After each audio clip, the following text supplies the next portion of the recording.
Hello friends, before I start telling the stories, please like the video, leave your comment, where are you from and what time are you watching? Also subscribe to the channel, this will really help the channel grow. Thank you all. Now, get comfortable and let's start. I used to be one of those people who made fun of Black Friday shoppers. The chaos, the pushing, the grown adults fighting over TVs, it always looked ridiculous to me. But in 2019, after I lost my job and needed a cheap laptop for freelance work, I became one of them. I told myself it was harmless. Just one early morning, one deal. Then I'd go home, sleep off the embarrassment, and no one would know I'd stooped to that level. It was around 3:30 a.m. when I pulled into the parking lot of Evermart, a massive retail store on the edge of town. Black Friday didn't officially start until 5 a.m., but crowds usually formed early.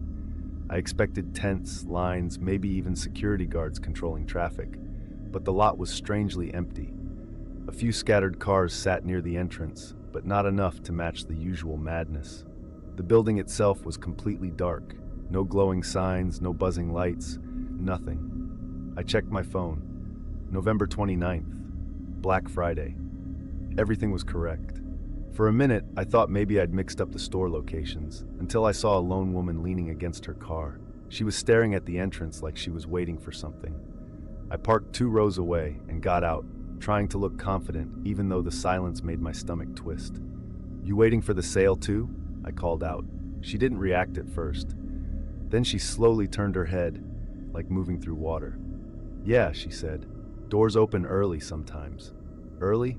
Like how early?" She shrugged. "Depends. Sometimes the staff mess up the timing." That didn't sound right. Evermart was known for strict schedules, but before I could ask anything else, she pointed past me. "The doors are open." I turned. She wasn't lying. The automatic sliding doors were cracked open just a few inches, like someone had walked in and forgotten to let them close behind them. There were no employees inside, no security, no lights, just a black, yawning mouth. I should have driven away, but I was broke, tired, and desperate. And curiosity has always been my biggest flaw. As I approached the entrance, the glass doors slid open fully, whispering on their tracks. The cold air inside rushed out like the store itself was exhaling after holding its breath too long. "Hello?" I called. My voice echoed into the dark. No answer. I stepped inside. Something about the darkness in there was wrong. It wasn't just dim. It felt thick, almost physical, like fog you couldn't see but could somehow walk into and feel sliding across your skin. I fumbled along the wall until I found a row of shopping carts. Their metal frames were ice cold, like they'd been sitting in a freezer. I grabbed one anyway. I guess I thought it would make me feel more normal, like I was actually here to shop. Then, as if on cue, the lights flickered on above me, but only in my aisle. The rest of the store stayed pitch black. I stepped forward, the wheels of the cart rattling on the tile. The store didn't smell right either. Usually Evermart had that overly clean, artificial scent of detergent and plastic packaging. Tonight it smelled stale, like an old attic that hadn't been opened in years. I made my way deeper in. My footsteps echoed in a way they never had before, bouncing back unnaturally fast, as if something was just out of sight, reflecting the sound. I told myself I'd just check the laptop section, grab what I needed, and leave. But the first figure I saw stopped me cold. A man, standing at the end of the aisle, facing me. He wasn't moving, not even breathing from what I could tell. "Hey man," I said, relieved to see someone else. "You waiting for the sale too?"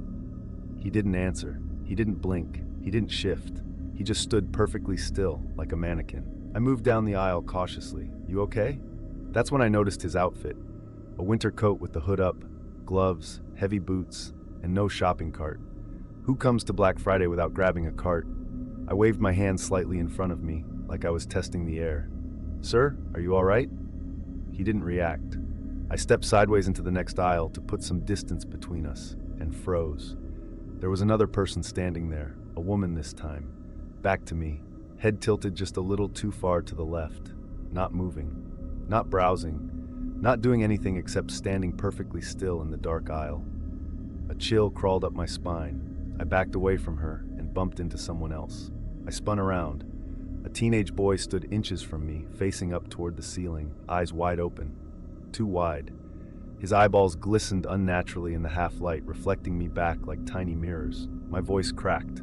"What the hell is going on?" He didn't blink. He didn't breathe. He didn't move. I left the cart behind and started backing toward the entrance. My hands were cold and trembling, but before I made it 5 steps, I noticed something worse. The people, if they were people, weren't where I left them. The man in the winter coat was now halfway down the aisle. The woman with the tilted head was inches from the electronics section. The boy was standing closer to me, his eyes still fixed on nothing. I blinked hard. They didn't move, not while I was watching. But every time I looked away, even for a second, they changed positions. A soft sound broke the silence. Click, click, click, lights turning on one by one behind me. I turned slowly. The lights flickered to life, row by row, illuminating more unmoving figures. Dozens of them, all positioned randomly throughout the store, all facing different directions, all silent. My throat tightened. This wasn't a sale. This wasn't early access. This was a trap. That realization hit me with a sickening heaviness. I ran. I sprinted full speed toward the exit, my breath echoing, my shoes squeaking on the polished floor. The figures remained still, as statues, but I could feel them turning toward me, sense their attention sharpening.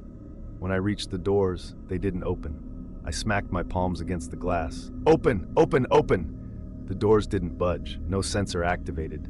The mechanism was dead. I spun around, desperate for another way out. All the figures were facing me now, every single one. Their heads tilted slightly upward. Their eyes, those who had visible ones, shined with that same reflective gloss. They hadn't walked. They hadn't moved, but they were closer, too close. I grabbed a shopping cart from the entrance and rammed it against the doors. The glass cracked but didn't break. A soft hum vibrated through the air. Then a voice, from the intercom above, a voice that was wrong, too smooth, too flat, like someone had recorded a human tone and stretched it slightly off-key. "Welcome, shopper." I screamed for help. No answer. "Please enjoy our early opening." The figures began to raise their arms, slowly, simultaneously, like puppets on invisible strings.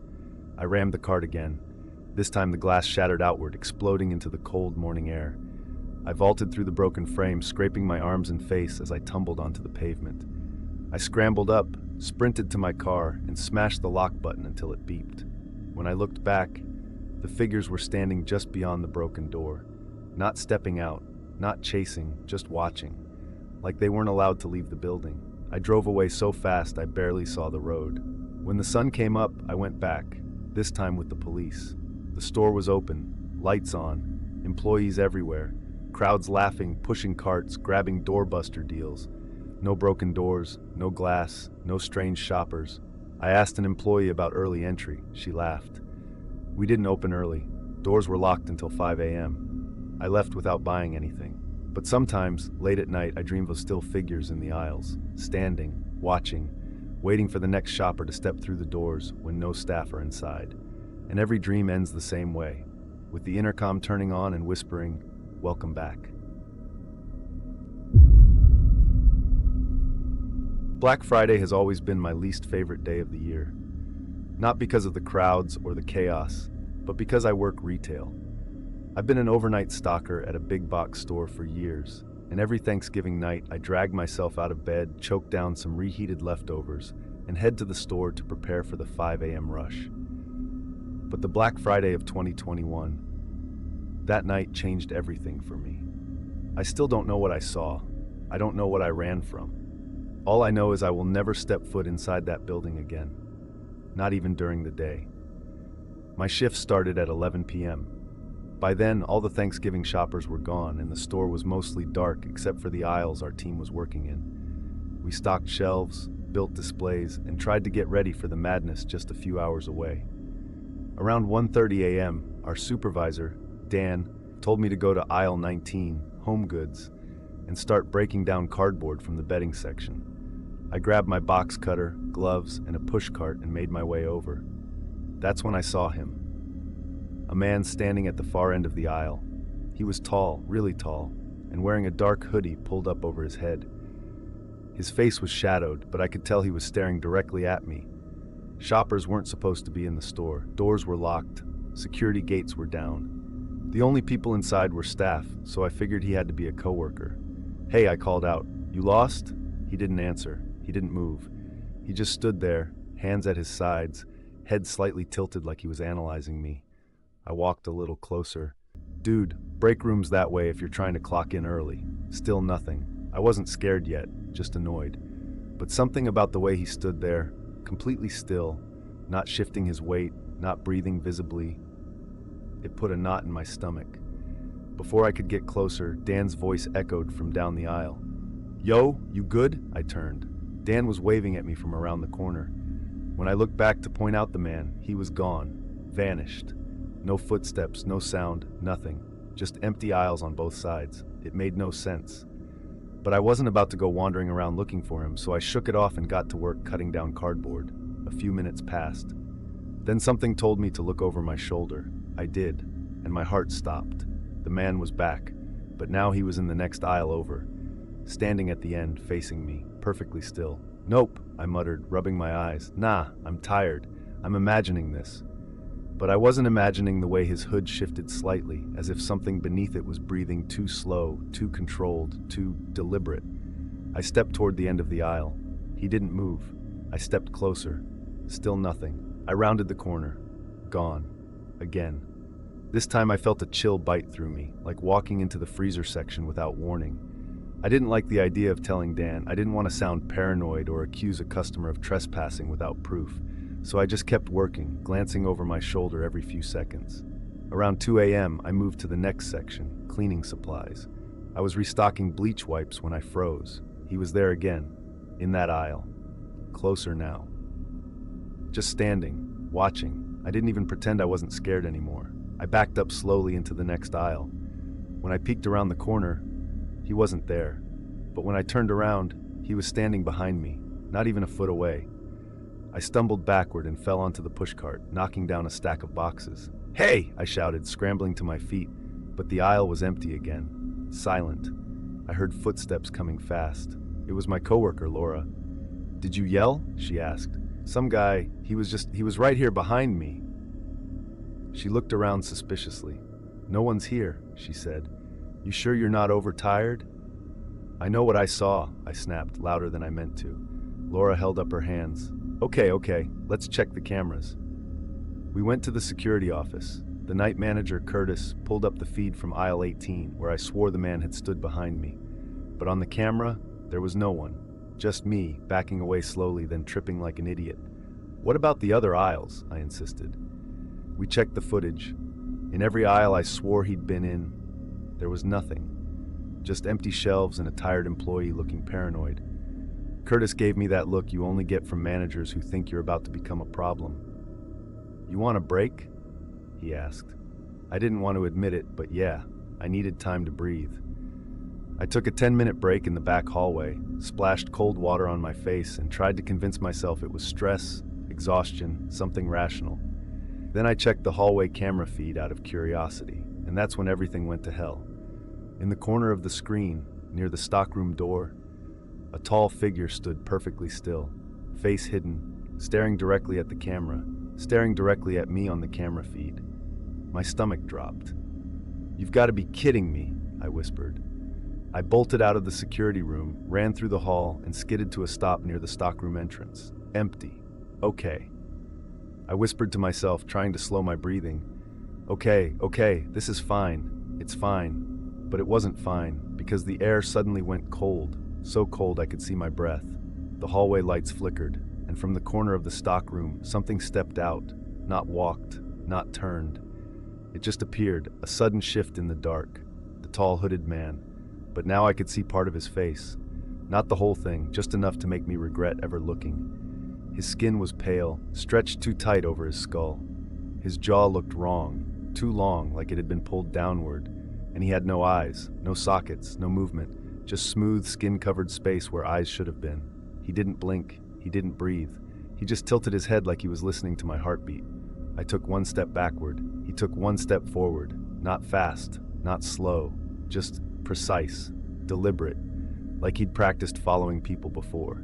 I sprinted. I don't even remember deciding to run. My legs just moved before my brain caught up. I tore down the hallway, back through the double doors, and into the main store. Shelves blurred past me. I didn't look back. I didn't want to see how close he was. I heard something behind me, like fabric dragging along the floor.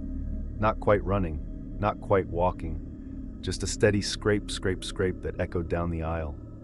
I darted around a corner and almost crashed into Laura. Whoa, what the hell happened? He's here. He's following me. Who? The man, the hooded. A sound behind us made us both turn. The scrape, scrape, scrape, coming closer. Laura grabbed my arm. This way. We ran toward the employee break room. As soon as we got inside, she slammed the door and locked it. Call the police, I said, panting. He's not human, Laura. He's not. She grabbed my shoulders. Listen to me, there's nobody here. You're scaring yourself. The scraping stopped outside the door. We both froze. Something pressed against the door frame, slowly like fingers testing the edge. A soft dragging sound traced along the wall, then stopped directly beside the light switch. The break room lights flickered. Laura, I whispered, he's outside. Don't. A knock echoed through the door. Not a normal knock. 3 slow, hollow taps, like someone knocking with the back of their skull. Laura's face drained of color. He's not supposed to be here, she whispered, like she knew exactly what this thing was. What do you mean he's not supposed to? The lights blew out. I grabbed my phone flashlight. Laura grabbed mine and hissed, "Turn it off!" Why? He can see light. Those words sent a chill through me deeper than the cold air from earlier. The dragging sound circled the break room, slow, patient, then nothing. Silence, a long, heavy silence. We stayed like that for nearly 10 minutes. Eventually, the air warmed, the lights came back on, and everything felt normal again. Or as normal as it could feel after that. But when we opened the break room door, the hallway was empty. Too empty. We walked toward the entrance. Curtis was shutting down the last checkout lane before unlocking the front doors for the morning rush. "Where were you to?" he grumbled. Before we could answer, the loudspeaker crackled. Every employee froze. A voice spoke through the intercom. A voice we all recognized. A voice none of us should have heard. Aisle 19. My blood went cold. That was my aisle. That was where I first saw him. But the voice wasn't human. It was flat, breathless, wrong. Come back. Come back. It repeated 3 times, each one more distorted. Curtis stared at the ceiling. The hell was that? Who's messing with the system? But Laura was backing away, shaking. "We need to leave," she whispered to me. "Right now." "Wait," I said. "You know what that is, don't you?" She didn't answer, but the look on her face was enough. She knew something. Something she wasn't allowed to say. Before I could press her, the intercom crackled again. This time the voice whispered one sentence. "You looked at me." I felt my legs go weak. Curtis tried to switch off the system, but the lights flickered violently. Once, twice, and then the entire store went pitch black for half a second. When they came back on, he was standing in front of aisle 19. Clear as day. Tall, hood up, head tilted, facing the front of the store, facing us. And then he stepped backward into the aisle and vanished. Gone, like someone pulling a figure off stage with a hook. Curtis panicked and opened the front doors early, waving in the waiting shoppers to make the place feel normal. The rush of customers flooded the store. And just like that, everything felt ordinary again. Too ordinary, like nothing had happened. But I know what I saw. Laura knows what she saw. And I know for a fact the cameras mysteriously failed that whole night. Nothing got recorded. I quit the next day. I won't go back. Not to that store, not to any location, not even as a customer. But sometimes, when I walk past a supermarket or look down a long grocery aisle, I swear I see a tall figure standing at the far end. Hood up, head tilted, waiting. And every time I blink, he's gone. But he's always in the next aisle. Always one aisle ahead. Always just out of frame and always closer than before. I've worked at Bright Star Toys for almost 6 years. It's a decent job, easy hours, predictable routines, and the kind of cheerful atmosphere that slowly dulls your senses if you stay long enough. But the worst part of the year is always Black Friday. Not because of the crowds, or the screaming parents fighting over plastic dolls, or the 2 a.m. rush of people who haven't slept in 20 hours. No, it's the toy drops. Every Black Friday, At exactly 3 a.m., we receive a special shipment of limited release items from corporate. They come on unmarked trucks, delivered by drivers who never speak. The pallets are wrapped in black plastic instead of the normal clear wrap, and the boxes have no labels, no UPCs, no manufacturer name, no safety info, just a white sticker with a number. Corporate insists it's all part of a surprise marketing initiative. But I know better now. This is my story. The last Black Friday I ever worked, and the night I realized toys can have a pulse. Black Friday 2022. I clocked in at 11 p.m., grabbed a coffee from the break room, and met up with the overnight crew. We were supposed to prep the shelves, restock the plush section, and clear space for the toy drop. Truck comes at 3, my manager Paul told me, just like always. Do we know what's in it this year? I asked. He shrugged. New dolls or some electronic thing. Corporate said no previews. Of course they did. I glanced at the security cameras. Each year we'd tried recording the unboxing, and each year the footage malfunctioned or corrupted. Once, a camera caught fire. There was something about the toy drop corporate didn't want recorded. We worked for a few hours. Around 2:45 a.m., the store got unnaturally quiet. The HVAC hummed strangely low, the lights flickered, and a pressure settled in the air like the whole building was waiting. Truck's almost here, Paul mumbled. I can feel it. We joked about it the first few years, but after a while we all felt it, the shift in the air, like the store knew what was coming. At 2:58 we heard it. A low, grinding engine noise. Slow, heavy, too slow for a delivery truck. The overhead doors in the receiving bay rattled. The sound of air brakes hissed, then silence. Paul motioned for us to stay put. Don't come back until I signal. Corporate rules. He walked into the receiving bay alone. The door shut behind him. We waited. Me, my coworker Devin, and a new hire named Rebecca. She looked nervous. What's the big deal? She asked. You'll see, Devin said, not looking at her. We heard footsteps. Paul's voice. Another voice. Something deep, monotone, thick, like someone talking through water. Then thud. A single heavy impact. Then nothing. The bay door opened. Paul waved us over. The drop's ready. His face was pale. Sweat beaded on his forehead. He didn't look at us, just walked quickly back into the store. Devin and I exchanged a glance. He's never looked that freaked out, I whispered. That's what scares me, Devin said. We pushed into the receiving bay. The first thing I noticed was the silence. Normally, the bay echoed with machinery, forklifts, fans, but right now it felt like a padded room. A single pallet sat in the center, wrapped in thick black plastic. Another worker, someone I didn't recognize, stood near the pallet, expression blank. Who's that? I whispered. Devin shook his head. He's not from our store. The man didn't blink, didn't move, didn't breathe loudly enough to hear. He just stared straight ahead. Let's get this over with, Devin muttered. We cut the black wrap. Inside were boxes, plain cardboard, no markings except a single number label, number 43. 43, I said. What happened to 42 or 41?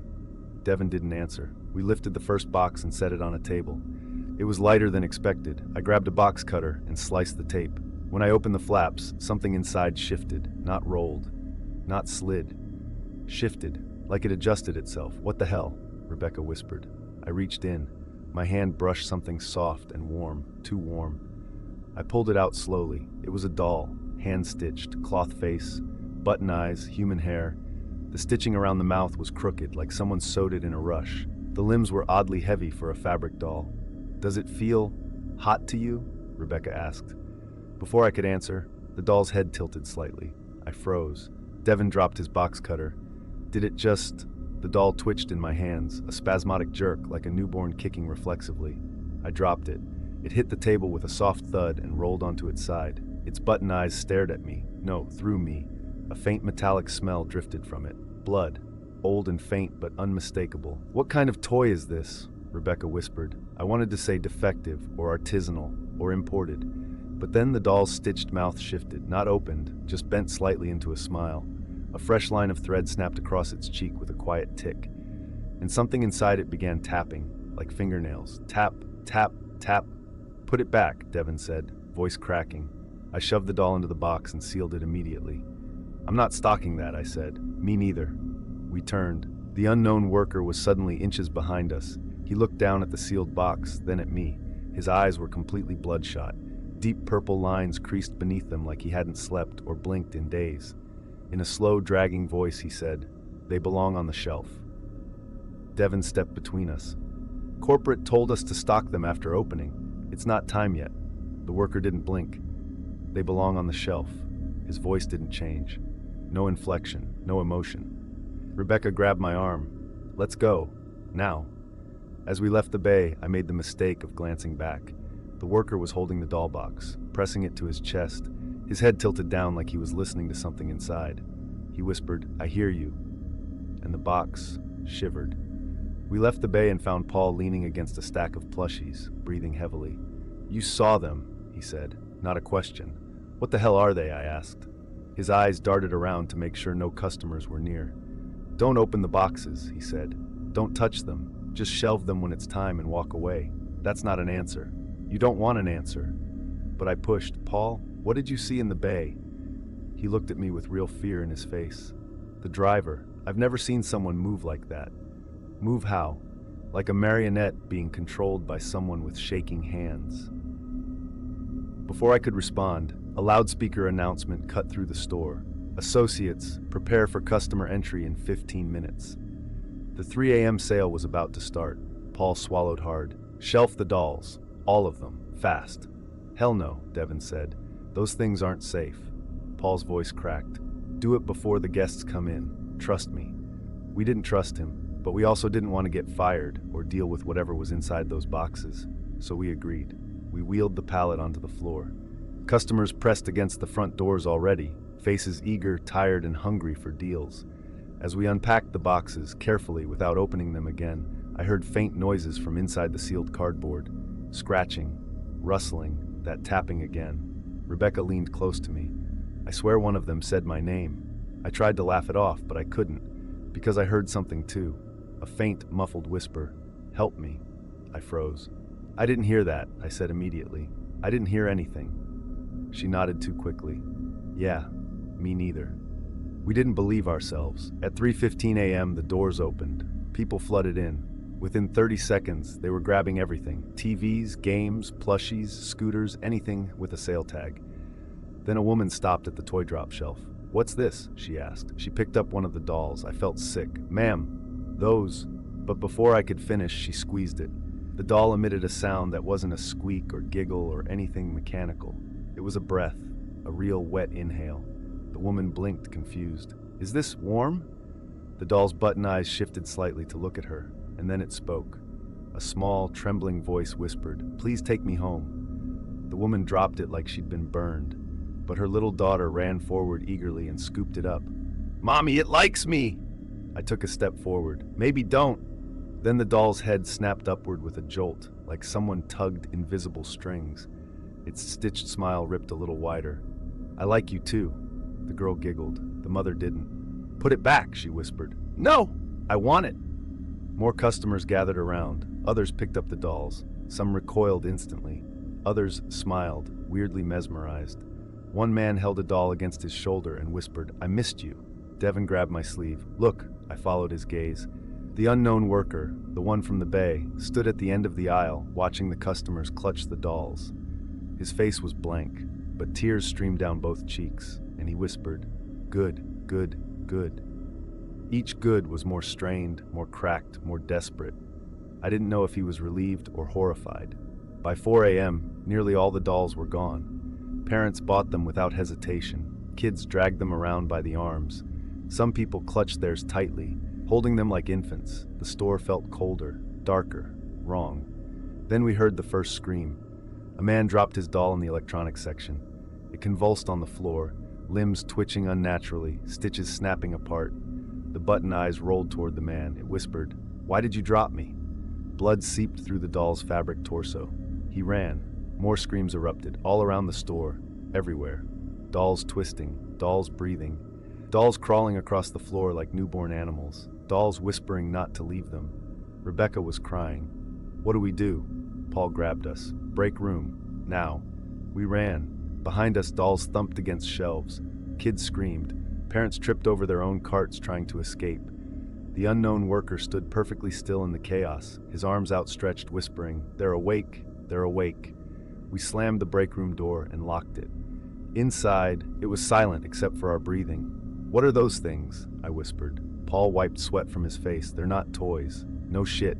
They're old, older than the company. We don't know where corporate gets them. Every year it's a new batch, new design, new expression." "Expression," Rebecca said. He swallowed. "The first year they cried, real tears. Oh God. The second year they laughed. What about this year?" I asked.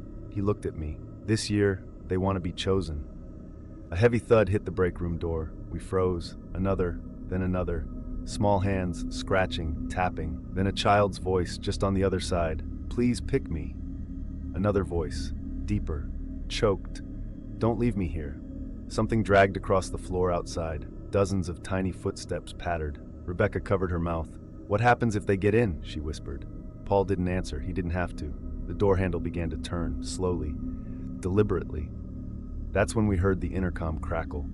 A distorted voice whispered through every speaker in the store. "Bright Star Toys thanks you for choosing us." Then, every light in the store went out. The fire department arrived at 4:30 a.m. They found the store empty. No customers, no employees, no dolls. Just overturned shelves and streaks of crimson on the tile that no fluorescent toy store lights could hide. We were found in the break room hours later, alive but barely conscious. None of us remembered what happened after the power went out. Corporate denied everything. They rebuilt, reopened, rebranded. But I know what I saw, and I know what those toys wanted. They didn't want playtime. They didn't want batteries. They didn't want hugs. They wanted owners. They wanted to be chosen. And somewhere out there, in homes and closets and attics, they're still with the people who picked them, waiting for something, listening, breathing, and whispering, "Please don't forget about me." I don't scare easily. Working retail for 8 years will do that to you, especially at Harper & Co., a discount clothing store where chaos is normal and the employees are just barely holding the place together. But nothing I've ever experienced. Not the fights, not the theft, not the screaming kids, not even the homeless man who tried to live in our stockroom, prepared me for what happened on Black Friday 2020. We call it the fitting room night. Management never talks about it. Most employees who were there quit within months. I'm one of the few who stayed long enough to tell the story. This is what happened. My shift started at midnight. Black Friday doors would open at 2 a.m., and management wanted us to prep the fitting rooms early because people try on clothes at all hours when the deals are good. That's what my manager, Chloe, said. I hated the fitting rooms. They were dim, cramped, always smelled like cheap perfume mixed with sweat, and half the doors didn't latch right. But there was one fitting room I hated more than all the others. Fitting room number 7. We didn't use it. We didn't clean it. We didn't assign it to customers. The employees avoided it. Not because it was broken, not because it was dirty, no, because the door locked on its own. And not just, oops, the latch slipped. I mean locked, fully, with no one touching it. Sometimes you'd pass by and hear the latch click shut. Sometimes the door would be wide open at close and locked tight the next morning. Sometimes you could hear rustling inside. People joked the room was haunted. But the worst part was the mirror. The one inside number 7. Unlike the others, number 7's mirror wasn't mounted to the wall. It was set slightly into it, like a window. If you pressed your ear to it, you could hear faint creaking, like someone slowly shifting on the other side. Customers complained the mirror made them dizzy. Some said their reflection didn't match their movements. One woman claimed she saw someone standing behind her, smiling. Management wrote her up for causing a disturbance. At 1:20 a.m., Chloe sent me to check the fitting area. Make sure everything's clean and ready, she said. Close number 7. Don't let anyone use it. Trust me, I said. I won't. When I walked back there, the hallway lights flickered, typical for our old building. But something felt heavier tonight, like the air was thick. I unlocked the fitting room corridor and stepped inside. Rooms number 1 to 6 were clean and empty, but room 7's door was cracked open an inch. It was never open, never unlocked. A chill crawled up my spine. I nudged it with my foot and pushed it fully open. The light inside flickered weakly. The mirror looked wrong, cloudy, fogged, like someone had been inside breathing heavily against it. I stepped forward and froze. A single handprint smeared across the glass, small, feminine, fresh. I swallowed. The room smelled faintly of wet fabric and something metallic. I backed out quickly, closed the door, and slid the out of order sign across the handle. But as I turned to leave, a soft clicking noise echoed behind me. I looked back. The out of order sign was on the floor. The door to room 7 was open again. "Not tonight," I muttered and shut it firmly. I walked away.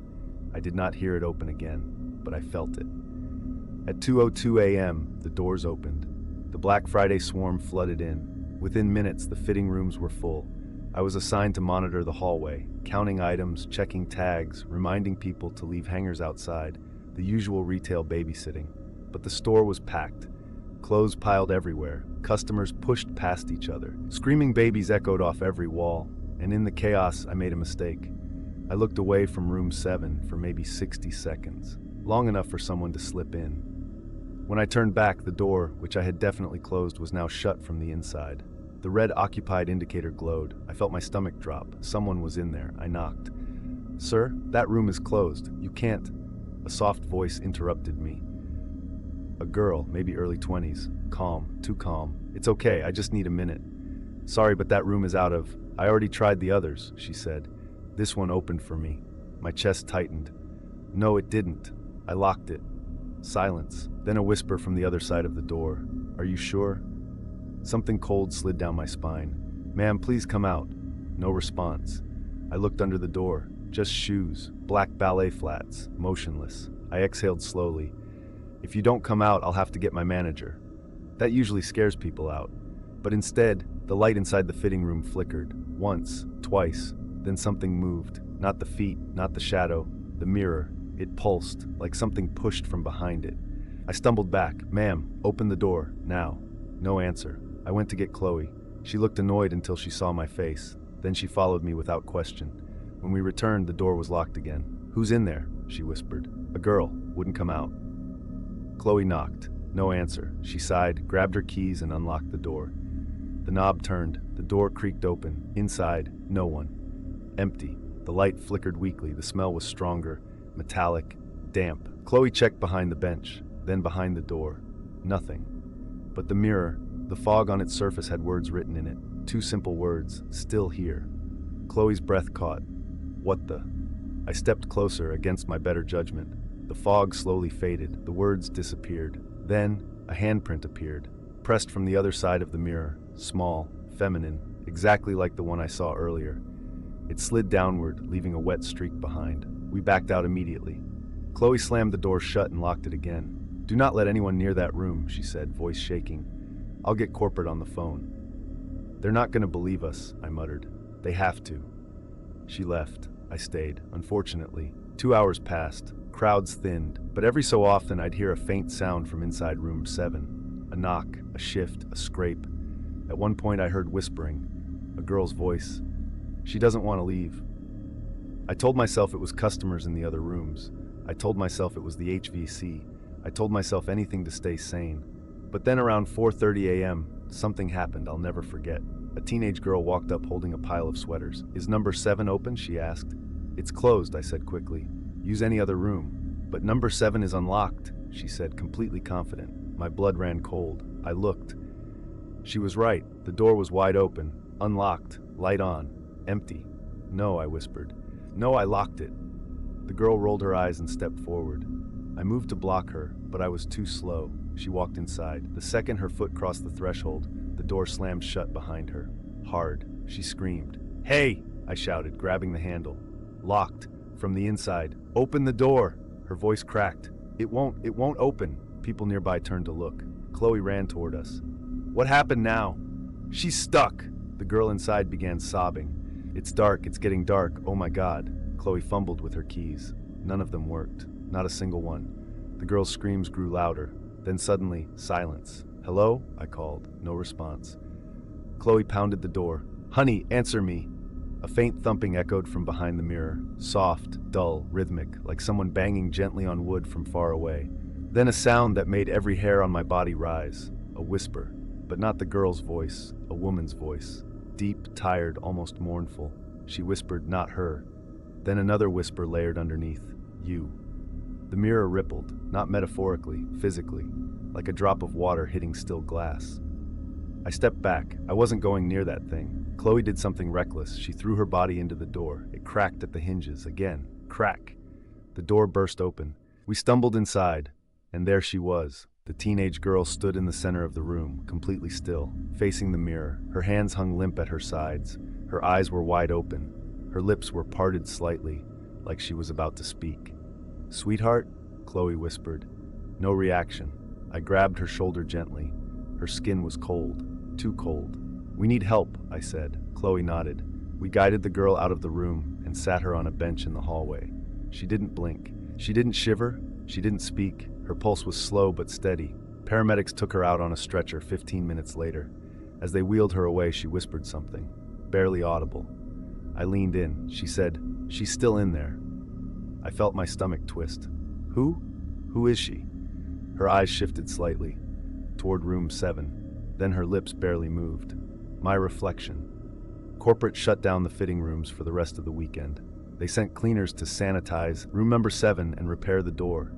But I watched through the cracked doorway as they examined the mirror. The cleaners didn't go near it. They stayed as far away as they could. The manager of our district visited personally. He walked inside and shut the door behind him. For 5 whole minutes. When he came back out, he looked pale, years older, like something inside that room drained him. He talked quietly to Chloe. I overheard one sentence. "It's starting again." They removed the mirror entirely the next morning. 6 people carried it out, wrapped in blankets, but the blankets kept shifting, like something underneath was struggling, slowly pushing outward. They eventually loaded it into a truck. Before the door closed, I saw a small handprint form on the glass through the cloth. Fresh, wet, sliding downward. Room number 7 has a new mirror now, a normal one. People use it again, but I don't go near it, not anymore. Because sometimes when I'm straightening clothes near the hallway, I hear something faint behind the wall, a soft knock, a finger tapping the glass, and a whisper, "I'm still here." I worked security at a mid-sized mall for 3 years. Not the kind of security where you sit in a booth and wave at people. No, I was one of the overnight guys, the ones who walk empty hallways at 2 a.m. and hear every sound a building makes when no one else is around. You get used to the quiet, you get used to the loneliness, but you never get used to Black Friday. Foot traffic triples, customers camp outside, stores bribe us to look the other way when they break fire code. It's chaos, pure and simple. But Black Friday of 2021 was worse than chaos. Something else happened that night. Something the mall has worked very, very hard to cover up. Something tied to the midnight price drop, a sale we never should have held. Here's what really happened. Security briefing was at 10:15 p.m. The mall opened its doors at 12 a.m. for the big blowout sale. Stores wanted guards ready in case things got ugly. Our supervisor, Nick, gathered us around the monitors. "All right, listen up," he said. "Corporate approved a surprise midnight price drop. Entire mall will get a system-wide announcement at exactly 12 a.m.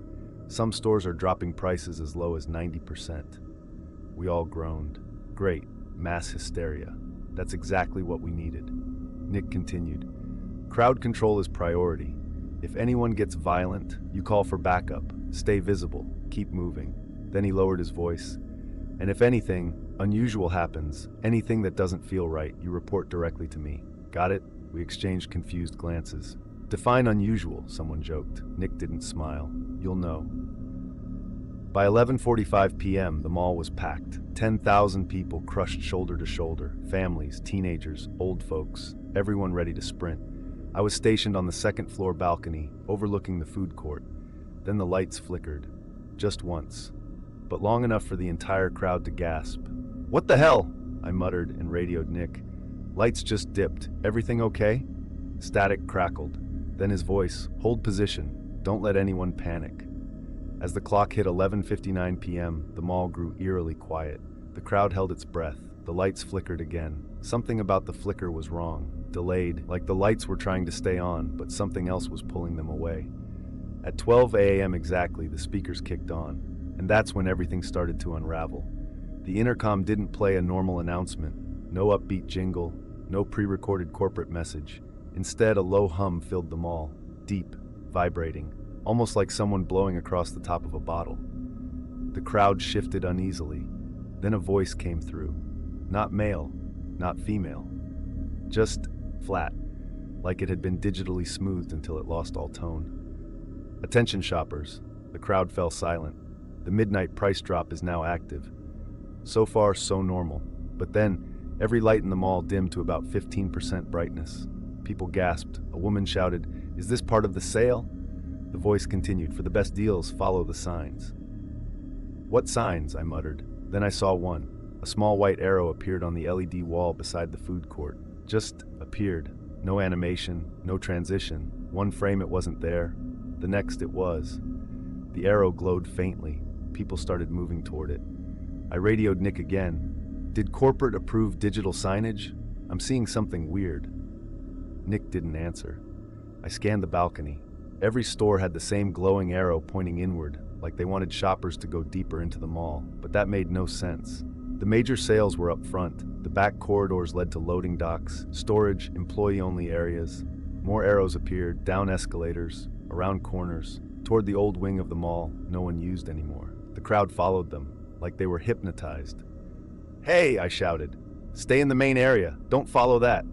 No one listened. Thousands of people moved with eerie calmness toward the darkened hallways, like sheep.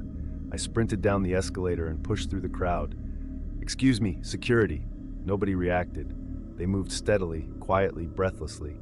Even kids stopped whining, even babies weren't crying. That's when fear really set in. Something was wrong. Very wrong. I finally reached the front of the human stream, just as the arrows led everyone into the east wing. The abandoned one. Shut down 2 years prior. Half the lights were broken. Most stores were empty.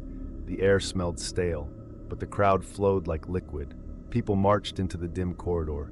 I ran to the front to block them. "Stop! You can't go in there!" A man brushed past me like I wasn't there. Another did the same. Their faces were blank, expressionless. Eyes wide open, deeper into the wing they went, following arrows that blinked into existence one after another, leading them somewhere. I tried grabbing a woman's arm. She didn't break stride, didn't even look at me. I tugged harder. She turned her head slightly, just enough for her eyes to meet mine. They were unfocused, dilated, like she was looking through me. Then in a slow, unnatural voice she whispered, "Don't be late." A shiver crawled through me. I let go. She walked into the dark. I made it to the old department store entrance that anchored the east wing, the one that had been shut down for renovations but never reopened. The doors were wide open, arrows pointed inside, and the crowd poured into the darkness without hesitation. I stepped through. The store was pitch black. I turned on my flashlight. The beam sliced through the dark and revealed hundreds of people standing perfectly still, frozen, facing an empty checkout lane. Rows and rows of them. I whispered, "What the hell?" Someone touched my shoulder. I jumped, raising my flashlight. It was Nick, sweating, shaking, eyes red. "You shouldn't be here," he said quietly. "What is happening? Why are people acting like this?" He grabbed my collar. His voice cracked. "Don't listen to anything it says, not a single word." "What it?" But before he could answer, the speakers crackled again. The same flat voice whispered, "Price drop begins now." Every head in the room turned sharply toward the ceiling. All at once. The movement was too synchronized, too perfect. I stumbled back. The voice continued, "Take what you desire." The crowd lurched forward, not running, not walking, just sliding, shuffling, like their legs didn't bend right. They moved toward the dark aisles deeper in the store, grabbing things that weren't there, clutching empty air, smiling faintly. A woman whispered, "I found mine." A man murmured, "This one is mine." A child giggled, "It picked me." I backed away, horrified. Nick grabbed my wrist. "Follow me. Don't break eye contact with the floor." "What? Why?" He yanked me harder. "Just do it." We stepped between the frozen people and moved toward the employee break room in the back. Behind us, the voice whispered, "Don't go." Nick pushed me faster. As we reached the break room hallway, the lights flickered badly. Nick pulled me inside and slammed the door. His breathing was ragged. "They told corporate this was safe," he whispered. "They lied." What was safe? The system, the signal. They said it was an immersive marketing gimmick, just audio cues to direct shoppers. He wiped sweat from his forehead. But the system isn't supposed to think on its own. My throat tightened. Think, Nick nodded. Whatever's broadcasting that voice, it isn't human, it isn't programmed, it isn't part of the mall. A deep thud echoed outside the door, then another, slow, deliberate. Nick grabbed his radio. Seal the exits, get people out of the old wing. Only static answered, then a whisper, through every radio at once. Stay. The lights cut out, pitch black. Nick fumbled for his flashlight. Before he could turn it on, a soft voice spoke directly behind us. Not through the speaker, not through the radio, behind us. You're late. Nick screamed and turned the flashlight on. Nothing, empty break room. But something scraped across the floor outside the door. Dozens of somethings. Shuffling, dragging, limp. The people from the store were moving. All of them. Toward the break room. Nick pulled furniture to block the door. Help me. We stacked chairs and tables. The scraping grew louder, hands slapping the door, dozens of them. A child's voice, let us in. A woman's voice, join the sale. A man's voice, you want this. Nick covered his ears. Don't listen, it wants you to agree. It can't take you unless you agree. I backed away from the door. Something whispered through the crack at the bottom. Half price. Then, no price. Then, in a voice that sounded exactly like my own, come see what you want most. My chest tightened. Nick grabbed my shoulders. It's searching. Don't let it find anything in you. The banging stopped. Total silence. Then the intercom sparked back to life. Every speaker in the mall screaming white noise. Lights flickered once, twice, then everything went dark. I don't remember what happened after that. Neither does Nick. All we know is we woke up at 6:12 a.m., lying on the food court floor surrounded by paramedics and police. The East Wing was empty. The abandoned department store was spotless. Every shopper was found unconscious but unharmed. Corporate blamed a mass hysteria episode caused by a malfunctioning audio file. They sealed the East Wing permanently. Nick quit the next day. I stayed one more month. Long enough to hear a final announcement one night while walking alone past the sealed wing. The lights flickered.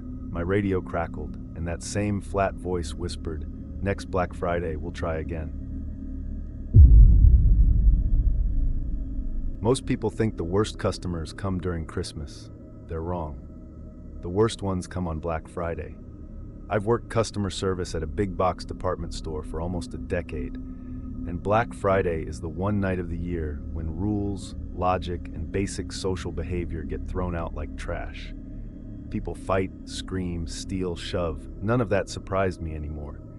But the woman who came to my register at 4:12 a.m. on Black Friday 2022, she wasn't like the others. She wasn't angry. She wasn't entitled. She wasn't confused. She was wrong. Everything about her was wrong. And I still don't sleep well because of her. That night, I was assigned to the returns and customer service desk, which was stupid because on Black Friday, we don't technically take returns. But my manager insisted we keep the counter staffed just in case. Just deny everyone, he said. Fine by me. I'd deny returns all night if it meant keeping peace. But only 3 people came by in the first few hours. Most customers were too busy stampeding the electronics section. At 4:12 a.m., I thought I would get a quiet break. The line was empty. I leaned on the counter, drank some half-warm coffee, and stared at the crowd like a zombie. Then she arrived. Not walking through the crowd, not stepping out from an aisle. She was suddenly just there, right in front of my counter. A pale woman in a long dark coat, straight black hair, skin so white it almost looked powdered, and eyes that didn't look tired, they looked ancient. Her expression was blank, emotionless, but not in a calm way, in a wrong way. "Good morning," I said cautiously. "This line is actually closed for Black Friday. No returns today." She didn't acknowledge me, didn't blink. She simply slid a small plastic shopping bag across the counter. I frowned. "Ma'am, I'm sorry, but I can't process any refund." The way she said it made my back straighten. Her voice was low but clear, soft but heavy, like it wasn't meant for the air. It was meant for the space behind your ears. I swallowed and gently pulled the bag open. Inside was a box, a toy, or something shaped like one. A plain cardboard box with no branding, just a white label. Item 2233A returned by 12/3/2053. I frowned. Where did you buy this?" She tilted her head just slightly. "Here." I shook my head. "No ma'am, we don't sell anything like this. And this date, This says you're returning it 30 years in the future. She didn't move, didn't flinch. Refund. Ma'am, I can't refund this. We've never sold it. This isn't our packaging. She slowly leaned in closer. Her perfume, or whatever scent she carried, was cold. Not floral, not sweet, just cold, like winter air off a frozen lake. She whispered, "I bought the wrong child." My brain stalled. What? Her expression didn't change. "I bought the wrong child. I need to exchange it. Refund." A chill traveled from my stomach all the way into my gums. "Ma'am," I said carefully, "we don't sell children." She blinked once, slowly, like the motion required enormous effort. "It was in the toy aisle, where the others were. It chose me. But it is wrong. Refund." I pushed the bag back toward her. "Ma'am, please leave." Her hand shot forward. I flinched, expecting her to grab me, but she didn't. She placed a receipt on the counter, a long thermal print receipt, the kind we use. My hands shook as I lifted it. At the top was our store logo. But the date, 12/03/2053, Black Friday clearance event. The transaction list, 1 child unit, size 4 total, $14.99. My heart pounded so loud I almost didn't hear her next sentence. "It cries at night, it calls for someone else. Refund." I pushed away from the counter and hit the panic button under the register. Security should have come immediately, but no one came. The store noise around us died. Customers blurred into the background, or maybe they were never there. The woman reached into the bag and lifted the box. Her hands were long, thin, almost delicate. She placed the box on the counter. "Ma'am, don't open that," I whispered. She opened it. Inside wasn't a doll. It wasn't a toy. It wasn't anything I had words for. It looked like a small, pale, childlike figure, curled into the fetal position, made of some fleshy, waxy material that glistened unnaturally. The worst part wasn't what it looked like. It was that it shivered, a slow, tremoring shake, almost like it was breathing. "It won't sleep," she whispered. "It doesn't want me. It wants its real parent. Refund, refund, refund." Each repetition cracked her voice more. I grabbed the radio. "Security," I whispered. "I need someone at the customer service desk." Static, then a click, then a voice I didn't recognize whispered, "We're already here." I looked up. The woman was gone. The box was gone. The receipt was gone. The crowd noise returned in an instant. Someone shoved past me, yelling about a TV deal. A baby cried in the distance. And my coworker Sam walked over, coffee in hand. "You good? You look white as a sheet." I pointed at the counter, breath shaking. There was someone here. She had this box, this kid, this thing." Sam stared blankly. "No one's been here for an hour. I passed by twice." I shook my head violently. "No, she was. Then I saw it. A single scrap of thermal paper sitting on the counter. Not the whole receipt, just the date, 2053, and underneath it, partially smudged, "Refund approved." Sam frowned. "Where'd that come from?" I didn't answer. I couldn't, because across the food court I saw her, the pale woman, walking slowly between the crowds. Holding the box tightly against her chest, her head turned slightly toward me, just enough for me to see her lips move. Not a smile, not a threat, a whisper, a promise. "Next time, choose carefully." I quit 2 weeks later, but the nightmares didn't stop, and last night, at 4:12 a.m., I found something taped to my apartment door. No note, just a receipt. From my old store, future dated. Stamped, return pending item, child unit, size 4 pickup required, and at the bottom, refund must be completed by 12/3/2053. I didn't open the door, because whatever is out there is still waiting for me. I've been a mall maintenance worker for 7 years, and I thought I'd seen every weird thing a shopping center could throw at me. Kids peeing in plants, teenagers getting stuck in elevators, drunks sleeping in massage chairs. But nothing prepared me for the Santa who wasn't on the schedule. Nothing prepared me for what he did. Nothing prepared me for the fact he still might be here, somewhere, waiting. Our mall runs a Santa's Village every holiday season. It's cute. Fake snow, animatronic reindeer, overworked teenagers dressed like elves. Parents pay for pictures, kids cry on Santa's lap, and everyone leaves with overpriced candy canes. But Black Friday 2021 was different, because the Santa who showed up that morning wasn't ours, and no one knows where he came from. My shift started at 4:45 a.m. Santa's Village opened at 5 sharp, right when the Black Friday surge poured in. Usually, The hired Santa, a guy named Jerry, arrived early to get dressed in the break room. But when I walked through the mall, Jerry wasn't there. Instead, I saw him, a man already sitting in the Santa throne, motionless, perfect posture, hands on his knees, staring forward at the empty walkway. He wore a Santa suit, older looking than ours. Deep red velvet, heavy and worn. The fur trim was yellowed slightly like it had aged. He wore boots, black leather, shined to a mirror finish. A wide belt, the buckle tarnished, and a beard. Not the fake mall beard, this was real. Thick, white, perfectly groomed, too perfect. I stepped closer. Sir? Santa isn't supposed to be out here yet. He didn't move, not even a blink. Sir? His head turned slightly, so slow I first thought it was just the shifting lights playing tricks on me. Then he looked directly at me. I froze. His eyes weren't warm or jolly or grandfatherly. They were dark, glass-like, reflective, like polished obsidian. Still not blinking. Morning, I muttered. Mall opens soon, but the staff Santa hasn't arrived yet.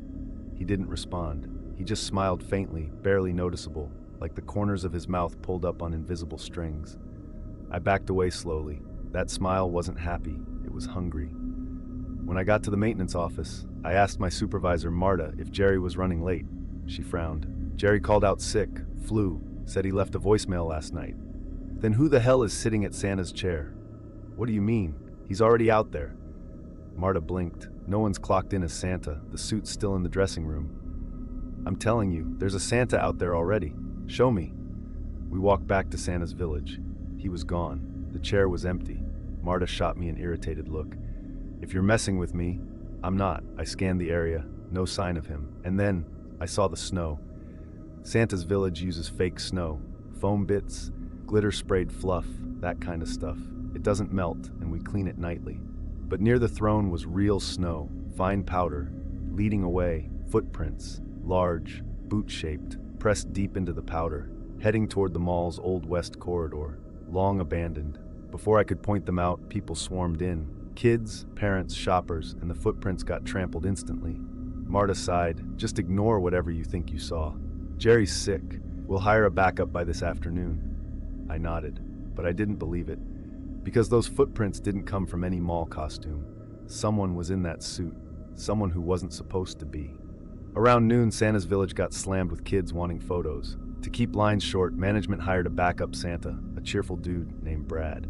But when Brad went to put on the costume, the entire thing was missing. Suit, boots, hat, beard, gone. We locked it last night, Marta muttered, keys shaking in her hand. It shouldn't be gone. I told her about the Santa I saw that morning. She didn't hear it. Stop, please. Do not start rumors. Not today. But I couldn't shake what I saw. So during my lunch break, I checked the security room. Our cameras aren't great. They're old, laggy, and take forever to rewind. But I scrubbed back to around 4:45 a.m., and I saw him, sitting in the Santa chair, perfectly still. Then suddenly, static, full screen, white noise, glitching. When the feed returned, the chair was empty. The timestamp, 4:46 a.m. He was there 1 second and gone the next. No walking away, no standing up, just gone. I rewound again, same static glitch, same disappearance. No matter how many times I tried, the footage was corrupted at the exact moment his body shifted. My stomach tightened. This wasn't someone in a Santa suit. This was something else. I didn't see him again until 3:17 p.m. I was sweeping near the escalators when a little girl ran up to me. Santa wants you, she said softly. I forced a smile. Oh yeah? Which Santa? The real one. My skin crawled. Where did you see him? I asked. She pointed toward the Old West wing. He wants to show you something. He said you saw him this morning. My heart thudded. Maybe don't go near him, I whispered. Did he talk to you? She nodded. What did he say? She tilted her head. Her voice dropped to a disturbingly perfect imitation of his low tone. Tell him to come. Tell him to be good. A cold burst of air hit my spine. Kids don't talk like that. Kids don't imitate voices like that. Kids don't go into the West Wing. The girl turned and ran back to her mother before I could say anything else. I left my cart and followed the direction she pointed, toward the West Wing, toward the closed-off hallway no store used anymore. Toward the dark. I regretted every step. The West Wing lights flickered. Half were burned out. Dust coated the gates of old stores. We didn't maintain this section anymore. The air was stale and icy. I turned a corner and froze. He was standing at the far end of the hall, Santa, still as ever, facing me, hands resting calmly at his sides. How he got there without passing me, I don't know. He lifted a hand slowly, beckoning. "Hey," I barked, trying to sound braver than I felt. "You're not allowed back here. Who are you?" He didn't speak. He stepped backward, not turning around, not breaking eye contact. He simply stepped back into the deeper dark. I swallowed hard. I should have walked away. I should have called security. But that little girl's words echoed in my head. Tell him to be good. So I followed. The hallway got colder the deeper I walked. My breath misted, my fingers numbed. The stores here hadn't been used since 2017. And then, I heard it, a faint scraping sound, like boots dragging lightly on tile, coming from a store on my left. "Santa?" I whispered shakily. No answer. I pushed the gate up halfway and ducked inside. It was pitch black. I turned on my phone flashlight. The beam lit up empty clothing racks, stacked cardboard, dusty mannequins, and something else. A Santa hat. But not our mall hat. Not the cheap, bright red felt we hand out. This one was thick, heavy cloth, aged velvet, stained with something brown along the brim. I backed toward the exit. The scraping sound came from behind me. Slow, close. I turned. My heart slammed against my ribs. A mannequin stood where none had been before. Tall, broad, human-shaped but not plastic. Cloth, red cloth, burlap-like, stitched together, and its head, a Santa mask. Porcelain, white as death, cracked at the mouth. I stumbled back. The mannequin took a step forward. Not a natural step, more like it glided, dragged. I turned to run and crashed straight into him. Santa, the real one, or whatever he was. He towered over me. His beard hung unnaturally still. His eyes, deep black glass, reflected my shaking figure. He leaned down. His breath was ice on my cheek and smelled like old pine needles. Then he whispered something that didn't sound human. Something like, "Good boy." Long, drawn out, as if testing the shape of the words. My vision blurred. A pressure built in my head, a ringing, a buzzing, like a wasp trapped inside my skull. I dropped to my knees. Santa reached out. Not to hurt me, to touch my shoulder, like a blessing or a claim. I scrambled backward out of his reach. My mind throbbed, images flickering behind my eyes. Snow, children, dark woods, a sack writhing, crying, laughing, something old, something wrong, something wearing red long before malls existed. I crawled out of the store and sprinted down the hall. I didn't look back, not once. By the time I reached the main mall area, the noise returned. Music, shoppers, kids laughing, normal life. I collapsed behind Santa's village, gasping. Marta found me 10 minutes later. "What happened? You look like hell." "I saw him," I whispered. "The wrong Santa, the fake one." She shook her head. "Stop. Please stop with this." I grabbed her arm. "I'm serious." He whispered something. He almost touched me. She pulled her arm away. "Go home. You're overtired." But before I left, I heard something that made my blood freeze. A child's voice, a giggle. I turned. A little girl sat on the throne, the same one from earlier. She whispered to her mother, "He said I was good." Her mother smiled, fixing the girl's snowflake headband. "Who said that, honey? Brad isn't even in costume yet." The girl pointed behind the tree line of Santa's village. "He did." When I looked, I didn't see anyone, just fake trees, props, lights. But the air behind those trees moved, breathed, watched. I left early. I never went back. A month later, on Christmas Eve, I got a letter in my apartment mailbox. No return address. Inside was a single Polaroid, a photo of me, kneeling in the dark store with a tall figure in a Santa suit standing over me, hand on my shoulder, the face blurred, but the suit, the beard, the eyes were perfectly clear. On the back, written in delicate cursive, "Good, so good, see you next year."